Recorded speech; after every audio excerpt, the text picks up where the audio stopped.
Hi, this is Pastor Denise from Community of Reconciliation Church with Session 2 information for Getting Fit for Christ.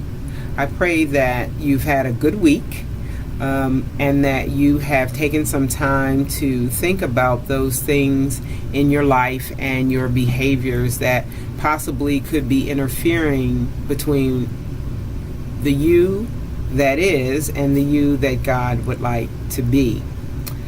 Last week, if you were using the resource that we have been using for our program, Faithfully Fit, you know that our focus was on surrender.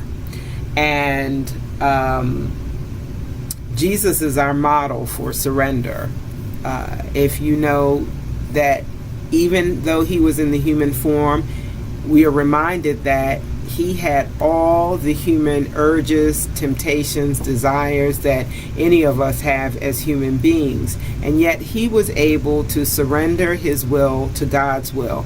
Some of you will recall in the text, according to the writer Luke, in the 22nd chapter, Jesus says while he is preparing to go to the cross, "Father, remove this cup from me, but please, not what I want, what you want." And then the text says, at once, an angel was at his side, strengthening him. And so, beloved, what we are seeking to do is to rise to that level of surrender so that God can dispatch God's angels immediately, at once, for us to be at our side, strengthening us as we continue along this human journey. This week, week number 2, we will be starting point of view is our focus, point of view. And this topic is about how we see things versus how God sees things. And what can we do to transform our negative perspective of our circumstances into a positive opportunity for God. I remember once upon a time I read a book by Iyanla Vanzant, who has done a lot with women empowerment. And she tells the story about early in her life how everything was just going wrong and falling apart. I don't remember if she lost her job or the money she thought she was going to receive an income didn't come through. You know, something happened to the car. She's about to get evicted from her home, etc., etc., etc. Just a calamity of circumstances that were converging upon her at one time.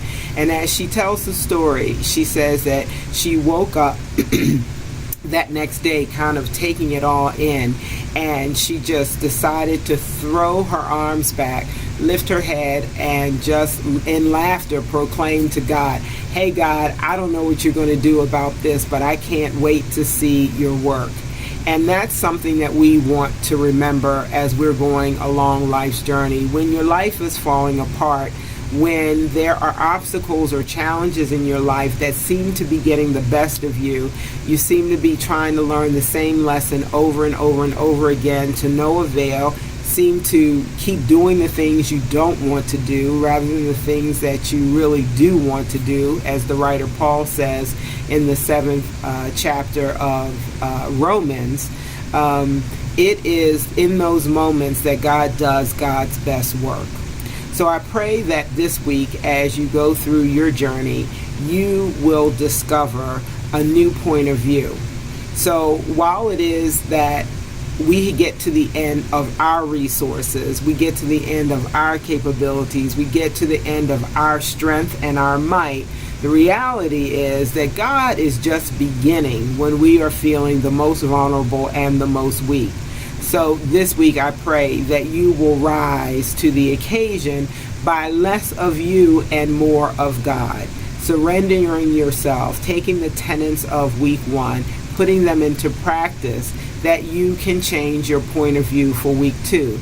Like Iyanla Vanzant said, let's see what God can do with the mess that we are now find ourselves in. Here's wishing you a beloved and blessed week. Until next time, take good care. God bless.